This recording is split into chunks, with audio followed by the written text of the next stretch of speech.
Thank you for coming. I know it's late. We're going to be talking about Nashim Tzidkaniyos tonight. So, B'chol dar v'dar tzarech adam liros atzmo ki'ilu hu yatsa miMitzrayim. Okay, picture the scene, right, where we're about to come into it. The house is respectfully quiet, or more typically, totally chaotic. Right, the Seder table is set to bursting, and everybody's holding their breath not to spill. Right, with all of the cups and the saucers ready for the different parts of the Seder. The younger ones' excitement causing delay, the teenagers rolling their eyes at the younger ones, and all the parents trying to rally and somehow only creating more chaos. Amidst the scene, the leader of the Seder will do his best to read through, let alone engage each person and invite them to participate in the Seder, and somehow we manage to do this year after year, and not only one night, but 2 nights, night after night. A plug for all of us to make aliyah, some of the perks. But what about this chiyuv? What about b'chol dar v'dar tzarech adam liros atzmo ki'ilu hu yatsa miMitzrayim? We're going through the motions, exploring all the ideas in the Haggadah, but how in the world am I supposed to actually internalize this? How am I supposed to feel a physical exodus from Mitzrayim? More so, I don't know how you feel, but I feel entrenched. I feel like I'm in Mitzrayim sometimes. I've got that down pat. But being the part about Geula, Yeshua being redeemed, not so much, right? So I feel overworked, overloaded, overwhelmed. Geula, Yeshua, we say Be'ezras Hashem, B'mhira b'yameinu, but more often it eludes me. So how am I supposed to feel that feeling of not only seeing the light at the end of the tunnel, but also the feeling of being on the other side? The Nashim Tzidkaniyos, that's how. We as women are uniquely situated to fulfill this chiyuv, to see oneself as they left Mitzrayim on a much deeper level. We will see not only as female descendants of the Nashim Tzidkaniyos, we can imagine the actual experience of the Exodus, and also further the depths of the pain that existed, the transition from being steeped in that pain, and the feeling of being able to expand and impact change. The word Mitzrayim, where all of this began, what we're talking about tonight, comes from the word meitzar, border, narrow, constrict. In Mitzrayim, we see exactly how this was oppressing the Jewish people, right? It was narrowing their existence to just being slaves. It was bordering them off from spiritual, emotional, mental fuel, and it was constricting their spirits till they couldn't hope any longer. To some degree, we all experience this in some ways in our life, right? There's always something external that's blocking us off, that's constricting us from being who we want or doing what we want. And often, there's also sometimes an internal limitation, a fear, an anxiety that's holding us back. And there will always be experiences in life that it doesn't have to be bad, but we will all find ourselves in survival mode, going around on the hamster wheel over and over, around and around. And we are just trying to survive. And sometimes it could even be the opposite, right? When you feel like you're in such a rut, you feel numb, right? And then redemption feels so, so far away. So we're gonna look at the Nashim Tzidkaniyos. Who were they? What were they? And what did their actions mean on a deeper level that merited the entire nation to be redeemed from Mitzrayim, and then subsequently formalize their relationship with HaKadosh Baruch Hu at Matan Torah? We're going to look at what they did, how they did it, and how they came to be known as a model for what we, Mirz Hashem, can be ourselves. How we can do it, and hopefully be a schos for our generation. So let's try, and unfortunately, we know with everything that's been going on, and even if it hasn't been most recent events in our recent history, we've had no shortage of experience to help us imagine the atrocities and degradation the men and women were suffering in Mitzrayim, right? The men toiled all day long only to have their work totally undone, right? It was undone and then they had to redo it. Not only is that physically breaking for a man, but it is mentally dejecting at the core of what a man is. A man, at his essence, is a provider, right? And Paro was stripping them of their ability to be who they need to be as a person, their identities. The women were equally taxed and lost because they were not be allowed to be the nurturers and the receivers of who women are at their core. They were helpless, but until they weren't helpless anymore. Why did it take hundreds of years, or maybe 100, depending on different Mefarshim say how long they were in Mitzrayim? Why did it take them so long to create the impetus for Geula? Because until there was space internally, until we have space inside us to create a transition, an ability to change, to become a receptacle, they were entrenched, and they stayed entrenched, and we will stay entrenched until we can find an equilibrium to be able to shift. When Miriam came to her parents who had been separated, right, her parents and many of the people as a result separated in their marriages because of the hopelessness, she brought them a perspective change. She gave them pause to create space to change. They had a shift, a moment. She brought them an epiphany, a perspective change, an infusion of emunah to say we need to reinstitute the foundation of who we are as Jews, as a man and a wife, to reinstate the marital relationship and bring Hashem's children into the world. So we know this is what they did. These were their actions. But was that it? Like, is this the whole big deal that merited redemption? What does Tzidkaniyos actually mean? And would we even, when we know what it means, would we even choose that adjective to describe them? Right? Tzidkaniyos, tzidkos, we think that means righteous. I would call them courageous, brave, selfless, strong. Righteous wouldn't necessarily be what I would pick to describe them. So when I looked it up, Google's definition of righteous is morally right or justifiable. In my opinion, these do not capture in any way what they did. Morally right, according to who? Right? And we can even argue the opposite. How is it moral for you to bring children in the world when you know there's going to be a 50% chance that they're going to be killed? Similarly with the term justifiable. So remove the presumption of righteous as being the definition, and let's look at tzedek. Tzedek, when it is defined, it is some synonym of justice or truth. That is how tzedek is defined. And tzedek and truth are obviously related because what is justice if not seeking truth? So that is on the dictionary level, but when we want to understand the essence of a word or the essence of a concept, we always look to Torah sources. So there's a pasuk in Devarim that says, tzedek, tzedek, tirdov, leman techya. Chase tzedek, a double language, tzedek, tzedek, in order that you should live. And here, the Ramban teaches the essence of tzedek. He says, tzedek is the Shekhinah, is Hashem. Hashem is tzedek. And we know Hashem embodies the characteristics of emes and tzedek. We cry out to be bequeathed on Yom Kippur, the Yud Gimel Midos, right? Hashem, Hashem, Karach, Mechanan. And the end it says tzedek, and a manifestation of tzedek is a manifestation of emes is tzedek. And so Hashem's saying, chase after tzedek. The Torah is saying, chase after tzedek, and you shall live. Chase after these attributes of Hashem, so you can be granted the schus to live b'sefer chayim. If we choose attributes and emulate these attributes and live tzedek and emes, then we will be zocha. But more than just on Yom Kippur. The Ibn Ezra says, he talks about the double lashon here. Why double lashon? Because not only tzedek that you should live, the first tzedek, but also you should live fortified. You should live with chizuk. You should live with strength. And with those two characteristics, chasing after tzedek, to live in a strengthened, fortified way, then we will be zocha and emulate Hashem. And this is not exactly what the Nashim Tzidkaniyos did. Right? There was the most heinous crimes going on. They were experiencing trauma day in, day out, and from the depths of despair, they transitioned from pain to purpose.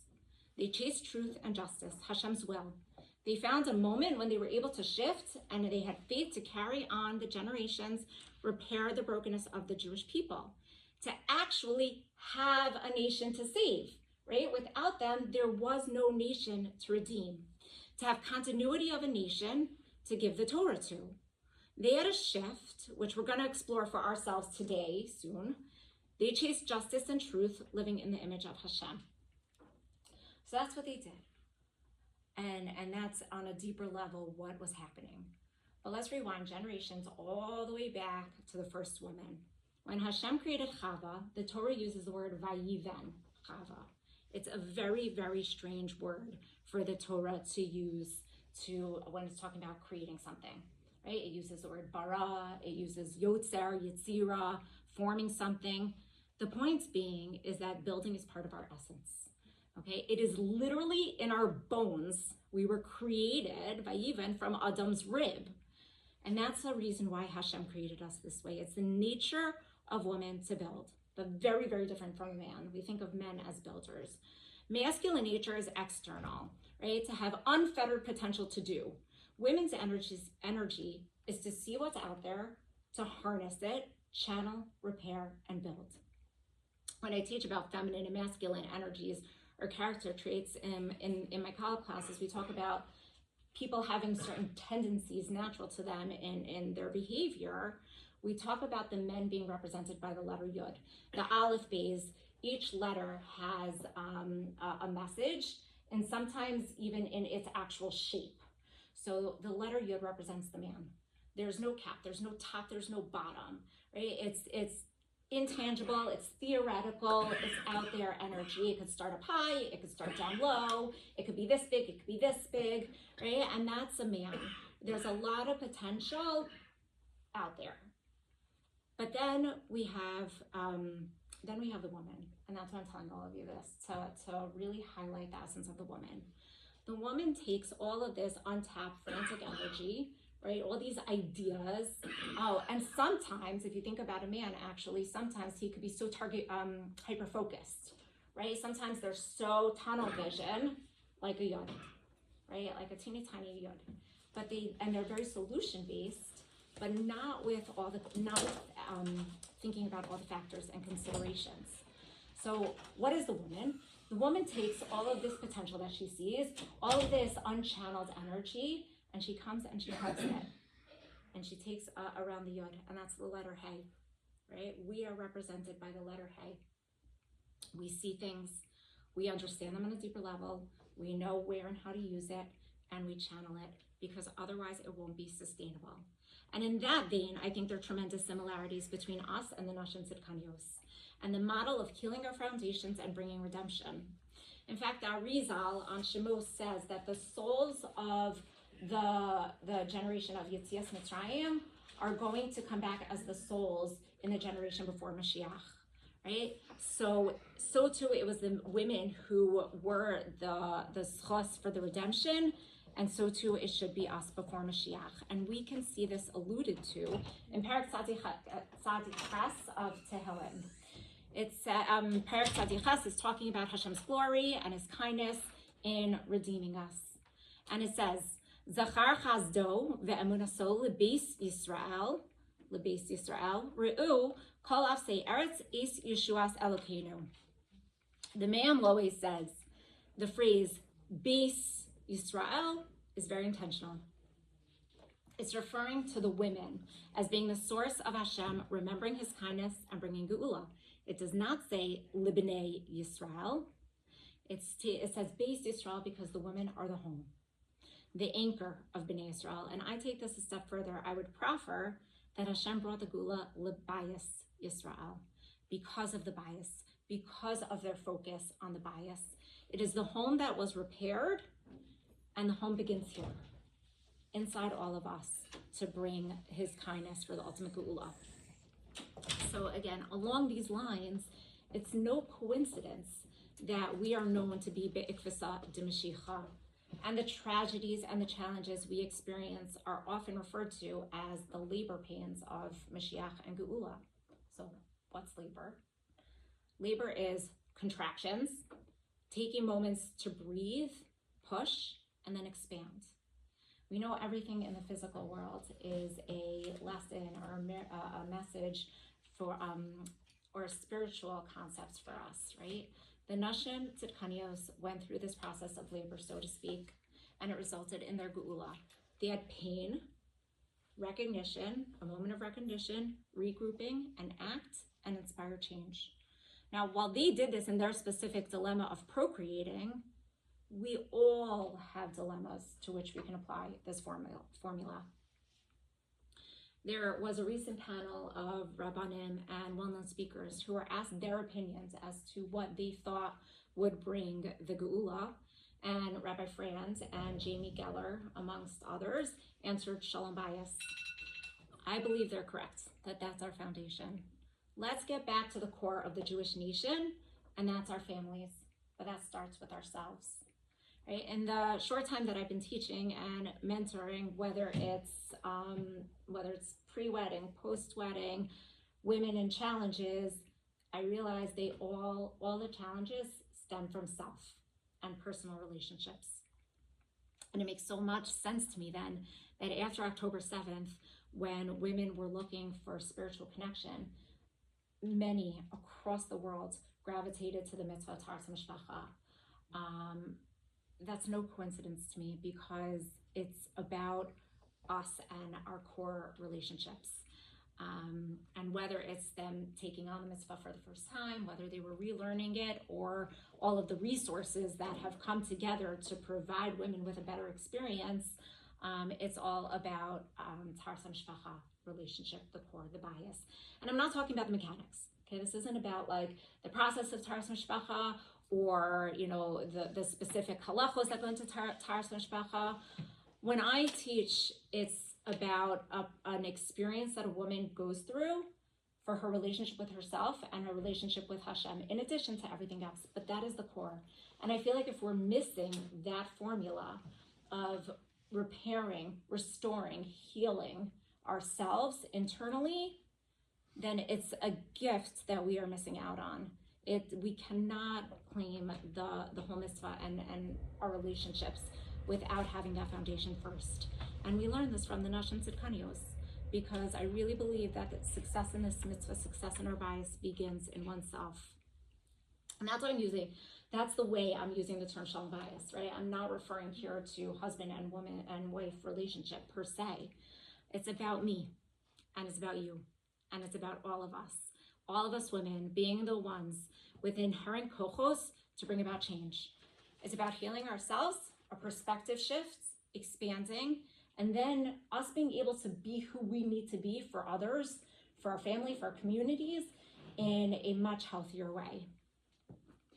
On a physiological level even, when we experience a trigger, a challenge, a threat, pain, the sympathetic nervous system part of our brains are stimulated. This is the part that's the fight, flight, freeze mode, right? And when we're in this mode, we are incapable of acting in any more robust or expansive way, right? And especially us as women, right? We know we try to put on a smile and move on, grin and bear it and move on, suppress it, move on, because of whatever's going on in our lives that we have to do. But no matter how much we're going to go through those motions to try and do that on a physiological level, it will not be successful. We are too amped up to reach a parasympathetic state of being, which is the calm, content, productive, creative side of self. About last fall, the singer Ty became an overnight sensation, right? And his song, with his song Ani Mamin. And ever since, we love his songs in my home. His lyrics are articulated in such a simple way.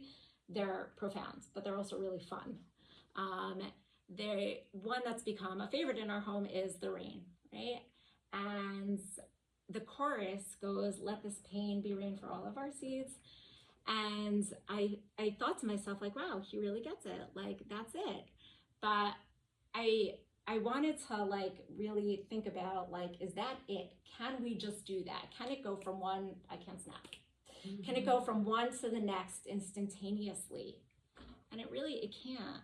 It can't in a healthy way. So we know that seeds won't grow without rain. We need the rain to grow our seeds, but in order for the painful experiences we've had to turn into rain, to turn into something productive, beneficial as a springboard, we have to think things. We have to feel things. We have to do things in order to create a shift from pain to rain. Now, when we have the opportunity to make a shift, what's the shift all about? It's about perspective change. When I counsel married women who are going through challenges, and we talk about you can't force change in other people, right? And you can't necessarily change the circumstances that you're in. So in order to be at peace with where you are in your life, we talk about perspective change. And that is the impetus to allow for growth. We see it even in the movie The Lion King. Okay, so we had Ty, we had The Lion King. In the movie The Lion King, Simba is an orphan heir to the throne, and Rafiki is the old wise baboon who is the advisor to Mufasa, the deceased king and Simba's father. Right? So one day, Simba was feeling quite despaired about being alone, and how could he possibly be a king? He was a little cublet. And Rafiki came to him, gave him some chizuk, if you will, and he brought Simba to the watering hole. And he said, if you look inside the watering hole, you will see your father. So Simba tentatively looks over, and all he sees is reflection, right? He says, Rafiki, he's not there. And Rafiki looked at him and said, look harder, right? And suddenly, slowly, you see the image of Simba morph into Mufasa. Rafiki said, he lives in you. And Simba went on to change, to lead, protect, and bring the redemption for Pride Rock. Perspective change. Right now, we're not all going to be the king of a species, bringing it back to our realities. We're not all going to be the ones that are running organizations for teens at risk, or families with sick children, or bringing meals for people during Shiva. But I'm talking about at the core, more targeted, more internal, right? Where it all begins, and it begins with us. When Moshe Rabbeinu, he was a handicapped layperson, and he went up to the sneh, and Hashem said to him, Sal na'alecha me'ar raglecha, ki ha'makom asher ata omed alav, adnas kodesh hu. The Mefarshim explain, Hashem is telling us, the ground on which you are standing is kadosh. Where you are in your life is kadosh. You have the ability and the potential right now where you are to impact change. Rav Aryeh Kaplan cites one of my favorite quotes by a totally secular poet named Emily Barr Browning. And the quote is, earth is crammed with heaven, and every common bush afire with God, but only he who sees takes off his shoes. The Nashim Tzidkaniyos found a way to see the fire. They had a shift in perspective and were able to go from pain to purpose. If any of you were at the Jackie Bitton class 2 weeks ago, right, that's my last connection, Jackie Bitton, she talked about a really hard but really important practice that we all need to make use of at some point in our lives and for in any kind of relationship. She spoke about when you have very painful circumstances, and I think it could also be when you have very exciting news, let's say, either of which cannot be emoted properly at the time because something else demands your attention. There are other people that you're in a relationship that need something from you, or some circumstance that needs something else from you at the time. I believe she said in the name of Rebbetzin Tehillah Yeager, she called it pockets in the heart, meaning when we experience something deeply impactful, but we cannot express the emotions it deserves at the time, we slip it away into a pocket in our heart, and we take it out when there's an appropriate time and place. So this is, without a question, a very, very necessary tool for anybody in any relationship, right? But I want to turn our attention to what we're feeling when we have to use pockets of the heart, right? When we need to put our needs aside, there is conflict, right? Whether we're conscious of it or not. We have a need that is being incompatible with somebody else's need, or incompatible with some obligation in the moment, and we enter into a grin and bear it state, even if we're not aware. As a one-off, nothing negative long-term will happen, no big deal. But if this dissonance occurs over and over, without even realizing it, we remain in a sympathetic nervous system state. Ever notice yourself being short or a little more aggressive in your response with somebody you're in a relationship with? Or placing blame on somebody when, if you really thought about it, maybe you'd realize you're just depleted of emotional energy? Ever notice yourself withdrawing? So after Jackie's talk, I thought to myself, it's so true, we need to apply this pockets of the heart sometimes, but how can we do it in a way that won't make us resentful? So to be used in a healthy and successful way long-term, I think it goes back to thinking things, feeling things, and doing things in here to help us heal inside first. So number one, to think things, right? It helps to think beyond the surface of what demands your attention, right? It's not just the throw up all over the floor Erev Shabbos that needs your attention. It's a child who is really vulnerable right now and nervous and maybe scared and feeling awful. If you come home and you need to talk to your mom about something that happened to you that day, something really great or something really bad, and you see she's just really stressed and yelling at you to clean up and help, it's not just your mom yelling at you to clean up and help. It's a woman who is obviously juggling a lot for a lot of people and is very overloaded and maybe overwhelmed. Or it's not just your husband sitting on the couch watching football, ignoring you and his domestic responsibilities. It's a person who gives his all to provide, and he needs some fuel for himself, and maybe even in order to come back to give you in a more present way. It's called the good reason for it tool. When we try to think about what might be motivating a person or the reality that is creating a conflict. Number two, to feel things. When we are faced with pain, right, and we have conflict, when we don't have the ability to think or act, we must pause to feel. It is so important to do this, to be able to then shift and expand, to deactivate the sympathetic nervous system and change. It means being aware of what's going on, and that awareness, that split moment when we hold our pain, we face it, and we can give compassion to ourselves and pause to note that I am not getting what I want or what I need right now. And in that moment, I can hold that, and that alone will allow us to move on in a way that is okay. And then third, there's a third way to help us shift and to help us morph pain into rain. And that is when we do things. Did you ever think or wonder, like, how did tambourines just so happen to be at the Yom Suf, right? They were in a major rush. There was a haste to leave Mitzrayim. They were collecting everything in the darkness just to survive. And then a whole bunch of women just went around being like, oh, let's go grab some instruments. It would be a really nice idea to play. The idea is that they were in such a toxic environment, but with the promise of redemption. How do you go from one to the other internally? How do you get into a mode of continuing to help facilitate Geula? They did things, right? They took action with their husbands.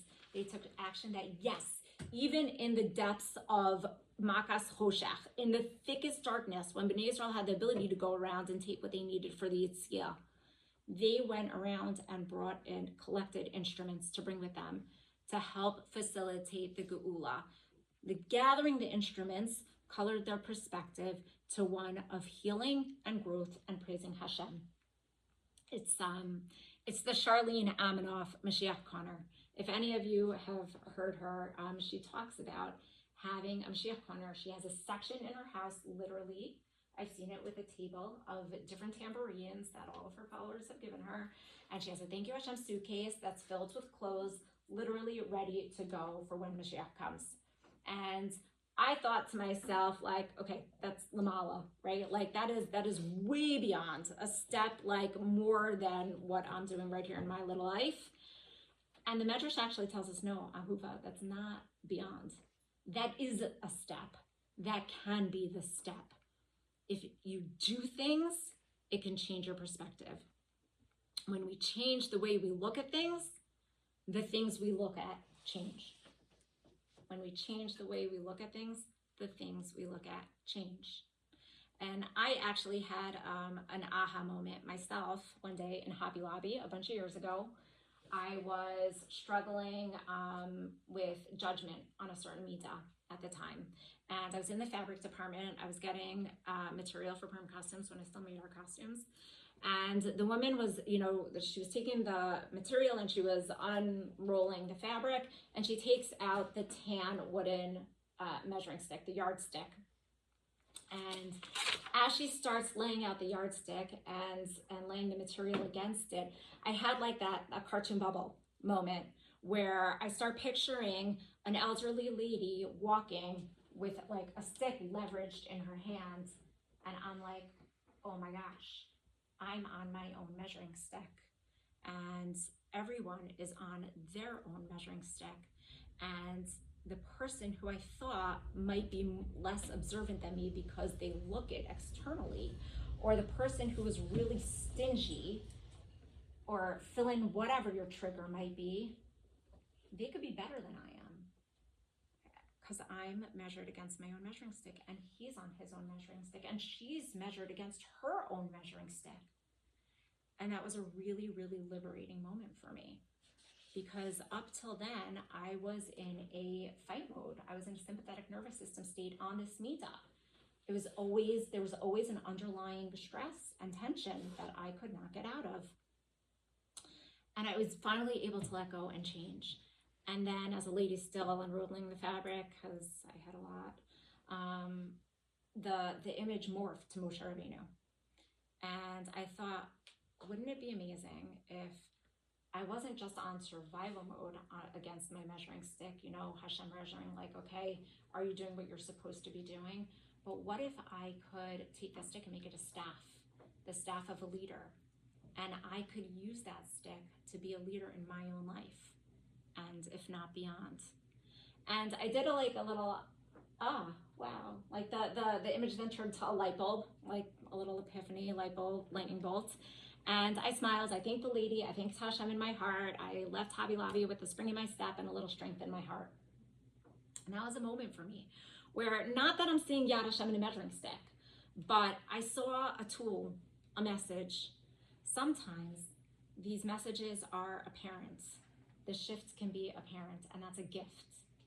But sometimes they're truly hard, and we don't find them until we're in the depths of despair, like Mitzrayim. So we're all going to have our own ways to find a shift, right? We are all unique, and we have all different methods that work for us. For some, it will mean reading Sfarim. For some, it will mean taking a walk, going to the gym, laying in bed, writing, speaking to a mentor. And this is not to be confused with self-care. Believe me, I'm very good at self-care, right? But this is something that is a motivator, right? Something that is used to say, I see you, pain. There's a tool that we use with couples called soul to soul, but I've used it with myself as well. Let's say, for example, you had a hard, exhausting, painful day at work, or all of the above, and you text your spouse or parent or friend and tell them that you had an awful day, and you're really looking forward to just spending time with them at home that night. And the evening comes and your spouse, your parent, your friend joins you. And as soon as they arrive, they start going on and on and on about the awesomest day they've had in the longest time. And it was so great. They got their bonus. They had this opportunity. They had lunch with an old friend, whatever it is. And they're really like just totally dumping on you every awesome moment that they had during that day. And totally neglectful of your needs and your own pain. So in order to approach this in a way that we've been talking about, according to the formula we've been discussing, to hold that pain, instead of creating discord, anger, lack of shalom bias, we would say, go to a private room, remove yourself from the situation, in a room with or without a mirror, but actually act out a conversation with the person whom you're upset at. Okay, very openly, without inhibition, Share what hurt you, what bothered you, why, what you didn't get from them. And say like, hey, I was really looking forward to support and validation today. It made me feel totally unimportant and totally invisible to you. I needed a hug and you made it about you. And even worse, you were just making my day feel all that worse because of how great you were saying your day was. Practicing this tool can create tremendous space within us to approach our relationships in a much more compassionate and effective way. Shalom bayis. You are using your pain, harnessing it, and becoming expansive for growth. This practice allows your brain to shift, and when our brains shift, our emotions shift, and we become open to growth and amazing change. When we put a name to the pain, we hold it, think about how you might see it differently, harness it and channel it, because this is who we are. There's, I'm sure we've all heard, there's, I don't know if it's a chazal, chachmas Nashim Tzidkaniyos, right? The chachma of the woman builds her home. And to be honest, this always made me feel very, very inadequate. I did not like this because somehow I'm supposed to be this brilliant woman who can manipulate, not in a negative way, not manipulate per se, but like use my wily womanly ways to get my household to do what I wanted to do, right? What if I'm bad at it? What if I couldn't?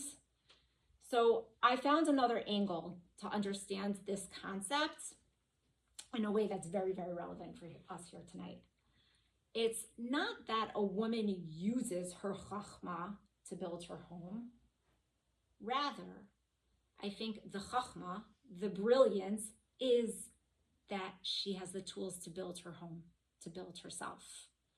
What's the foundation of the home? The woman. And there are many, many places in Torah and Tehillim that describe the woman as being the akaras habayis. Building starts within her. When she is whole, healthy, and happy. And when there's a moment when she can't be, that she has the ability to hold space, be compassionate, and face her pain. When she can create a shift from reacting and living in a sympathetic nervous system state to a parasympathetic nervous system state, that's building her home. I was looking up something about a song recently, and I came across an album called Nashim Tzidkaniyos, I think, or called Voices of Geula, on the Thank You Hashem website, and the description was so apropos. I want to share a very short excerpt with you. It says, the women in our generation have the power to bring Geula. The Voices of Geula album was created to reignite the yearning of Geula and to empower the Nashim Tzidkaniyos in our generation to do our part in the Geula. The power lies within us. We as women are spiritually in tune. We have a bina, there's that shorosh again, vayiven, bona, a bina yisera, that enables us to tap into the unique feminine strength that will ultimately bring the ultimate Geula. So this sounds really nice and really great and awesome and not always so easy to do. And what happens when we just don't find that shift? Right? It doesn't always happen right away, and that can sometimes make us feel like it's never going to happen. Then we have the other trait of the Nashim Tzidkaniyos, right? We talked about the adjective of tzedek, Tzidkaniyos. Tzedek actually means creating truth. MS is the basis of having emunah. It's the same shoresh, right? What is emunah? Emunah is faith, means that I'm letting go because I trust that whatever is going to be is the truth. And then even further, when we say amen, what does amen mean to our bracha? It means that I confirm what is being said in this bracha is true. Breaking down that word even further, aim, a mother. This too comes from Chava, right? When Hashem coins Chava as aim kol chai, one need not have children to be an aim. It's in us, it's in all of us to be an aim kol chai, to be an ambassador for truth, for children, for her family, for her community, and the world. And we always have this inside of us to tap into. even when we can't get that perspective shift that we may need. We have the koach crowned upon us by Hashem from the first woman. Trust, the truth will endure, perpetuate the truth in Hashem, and find strength within us, tzedek, to take the first step within yourself. And then the emunah and emes should fortify us to heal and help change. Okay, we have so much pain in our world today, and dafka, because we're on the cusp of Mashiach, in the throes of labor, that it's our tafkid to heal ourselves, our relationships, our homes. And we have so many resources today to do so. And I think it's because everybody is realizing that this is the ikar, right? We cannot do more, we cannot give more, we cannot be more without first healing inside. So like the Nashim Tzidkaniyos, let us take the pain, foster a perspective shift, or tap into our emunah reserves, look inside, heal ourselves to inspire change, to bring our own personal geulas for the ultimate geula, right? Vayiven Chava. And that's who I think the Nashim Tzidkaniyos were, and why they were zocha to be the reason for the entire geula, right? They took a situation. We can take any situation we have, and there are different ways that we can approach it, but using their formula, seeing what they did, the kochos that we have inside of us from Chava, and being able to take a different approach with our relationships, and which will only have a ripple effect for our kids, our families, the community, the world. We should have Mashiach ben Hira v'Yamin.